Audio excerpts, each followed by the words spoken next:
Now coming to the sixth question of the CUET Physics previous year paper series. The sixth question says which of the following statement is correct for a potentiometer. So first option says it cannot measure resistance. Second says it cannot measure the capacitance of a capacitor. Third says it cannot measure current. And fourth says it cannot measure potential difference. So potentiometer, name में ही आ रहा है potential. So this potentiometer by theory we know that it can measure the potential difference. It is in fact used to compare the EMFs of the batteries. So it can measure the potential difference को ये measure कर सकता है. Second thing, it can measure the current. Current को भी ये measure कर सकता है. Thirdly, potentiometer is used to compare the resistances of the batteries. So it can also measure the resistance को भी ये measure कर सकता है potentiometer. Okay, so what it cannot measure is the capacitance को ये measure नहीं कर सकता. So the correct answer for this question is it cannot measure the capacitance of a capacitor. So option number 2 is the correct answer of this question. I hope this question is clear. Now moving to the next question number 7. So this is an interesting one. It says match list 1 with list 2. So list 1 में हमारे पास 4 physical quantities दी हुई है. Conductance, current density, specific resistance and electrical conductivities. And list 2 में हमारे को कुछ सामने उनकी यूनिट्स दी हुई है इन MLT एंड A यूनिट्स. ठीक है, सो हमारे को करेक्ट आंसर चूज़ करना है from the options given below. तो 4 ऑप्शन दिए हुए हैं, हमें मैच करना है बेसिकली. तो इन ऐसे क्वेश्चंस में टाइम सेव करने के लिए हमें चारों फिजिकल क्वांटिटीज़ में से एक ऐसी फिजिकल क्वांटिटी ढूंढनी होगी जिसकी यूनिट हम इजीली फाइंड आउट कर सकें.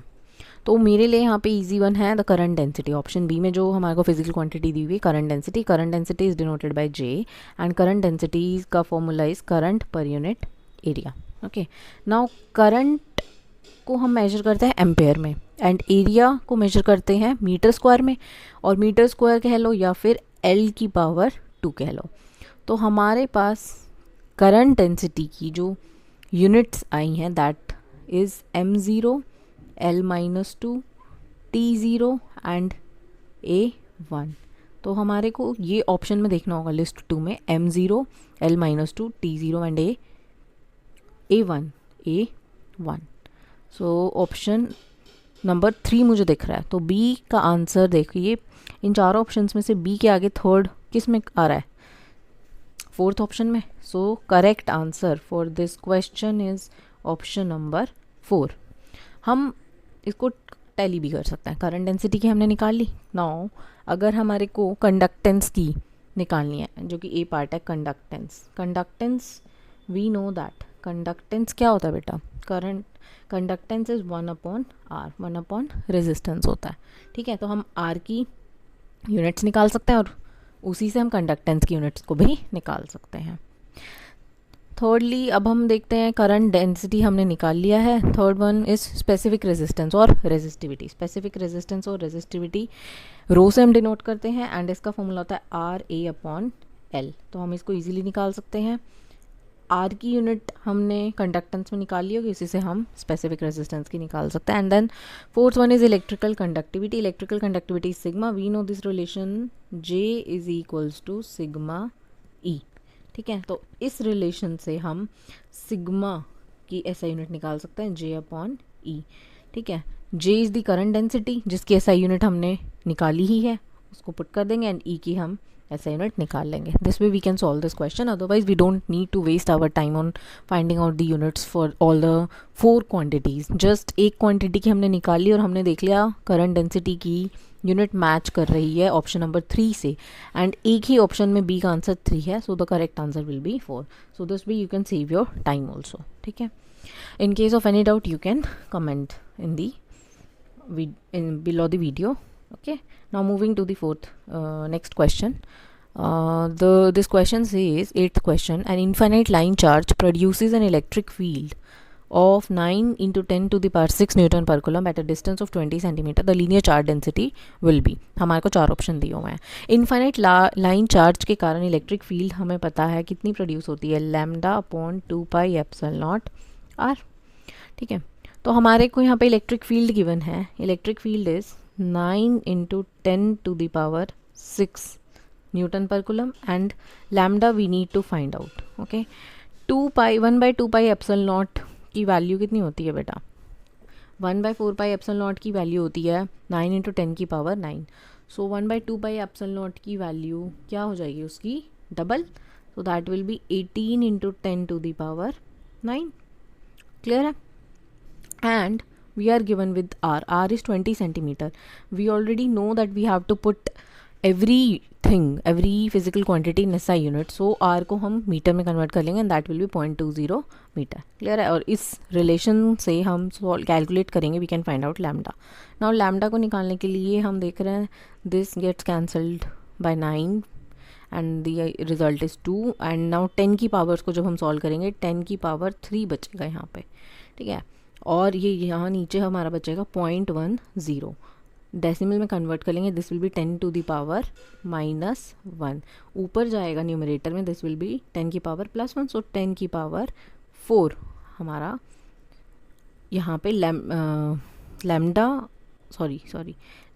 इंटू 10 की पावर 4 दिस इज़ 1. तो हमारे पास ये रिलेशन आएगा. Now lambda will be equal to 10 to the power -4 coulomb पर metre. Okay, so the correct answer is option number 2 for this. option number 2.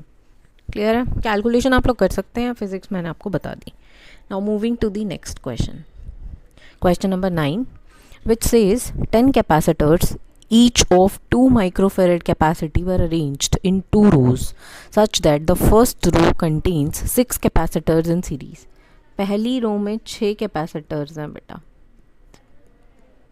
These 6 capacitors are in series. Each capacitor is of capacitance 2 microfarad and the rest of the capacitors is second row में. That means 4 capacitor जो हमारे बचे series में, they are in the second row. So 2 2 2 2.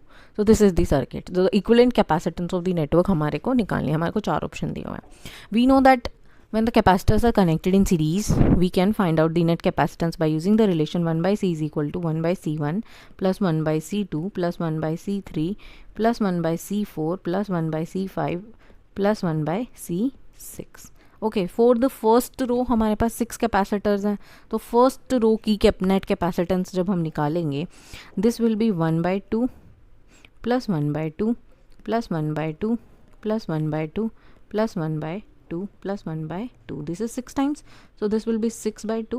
That is 3 microfarad. But this is 1/C. So C हमारा first row की capacitance आ गई 1/3. Remember this. हम यहाँ पर ये गलती कर जाता है, हम जल्दी में 3 को ही आंसर मान लेते हैं. अब हमें सेकेंड रो की भी कैपेसिटेंस सिमिलरली निकालेंगे. तो दैट सेकेंड रो की कैपेसिटेंस हमने C' मान ली. सो 1/C' will be 1/2 plus 1/2 plus 1/2 plus 1/2. So this will be 4/2 and that will be 2. and now this C' second row की कैपेसिटेंस, नेट कैपेसिटेंस कितनी आ गई? 1/2. तो हमारे पास दोनों रोज की नेट कैपेसिटेंस आ गई. क्लियर है बेटा? अगर हमारे पास दोनों रोज की नेट कैपेसिटेंस आ गई तो हमारा सर्किट क्या बन जाएगा? यहाँ पर हमारा 1/3 का कैपेसिटेंस कनेक्टेड है एंड यहाँ पे 1/2 का capacitance connected and they are connected in parallel. And in parallel we know that net capacitance is equal to C1 plus C2. So this C net in parallel will be C1 plus C2. So this is plus. Okay, sorry for the my writing if you find it somewhat untidy, sorry for that. So net capacitance will be C1 plus C2. So 1/3 and 1/2 को जब आप add करेंगे, so this net capacitance will be 1/3 plus 1/2. So when you will add it, you will get it equal to 5/6. So the net answer to this question is 5/6 microfarad. Option 1 is the correct answer for this question. Now moving to next question, the 10th question, which says that 6 equal resistances are connected between points P, Q and R as shown in the figure. The net resistance will be maximum between. net resistance maximum होगा किस points के बीच में? First option कह रहा है P and Q, second कह रहा है Q and R, third P and R and fourth कह रहा है all points will have the same resistance. P and Q के बीच में हम देख रहे हैं नेट रेजिस्टेंस कितनी है? R. ऐसे ही हम Q एंड R के बीच में नेट रेजिस्टेंस देखते हैं तो कितनी है? हम देख रहे हैं 2 रेजिस्टेंसेज जो हैं हमारी पैरेलल में कनेक्टेड है between the points Q and R, ठीक है, एंड इनकी रेजिस्टेंस है R एंड R, तो पैरेलल में कनेक्टेड है। पैरेलल में वी नो दैट रेजिस्टेंस जो हो जाती है 1/R is equal to 1/R1 plus 1/R2, तो जब हम इसको ऐड करेंगे 1/R plus 1/R we will get it equal to 2/R। So जो हमारा पैरेलल में रेजिस्टेंस आया 1/RP Q एंड R के बीच में, सो 1/RP हमारा आ गया 2/R। सो पैरेलल रेजिस्टेंस कितनी हो गई हमारी R/2। Q एंड R के बीच में हमारी रेजिस्टेंस कितनी आई R/2। तो अब P एंड R के बीच में सिमिलरली हम रेजिस्टेंस निकालेंगे। P एंड R के बीच में हम देख रहे हैं कि 3 रेजिस्टेंसेस कनेक्टेड हैं पैरेलल में, R R R। These 3 resistances are connected in parallel between P and R. This should be R. This is R. Okay. तो इसका जब हम नेट रेजिस्टेंस निकालेंगे similarly 1/R dash will be 1/R plus 1/R plus 1/R, क्योंकि ये भी parallel में connected है, so this will be 3/R, so the net resistance will be R/3। So P and R के बीच में sorry for this, P and R के बीच में हमारी नेट रेजिस्टेंस कितनी हो गई R/3। तो हम देख रहे हैं मैक्सिमम रेजिस्टेंस जो है इन तीनों में दैट इज़ R, वो P और Q के बीच में है। So the correct answer for this question is option number 1। I hope these 5 questions of CUET physics previous year papers are clear to you. In case of any doubt, you can refer to the theories of the respective concepts which are used in these questions. Okay. And yes, sorry for the handwriting, I'll improve it with time. Thank you for your patience. If you like the video, you like the solutions, do like, share and subscribe. Thank you for your attention.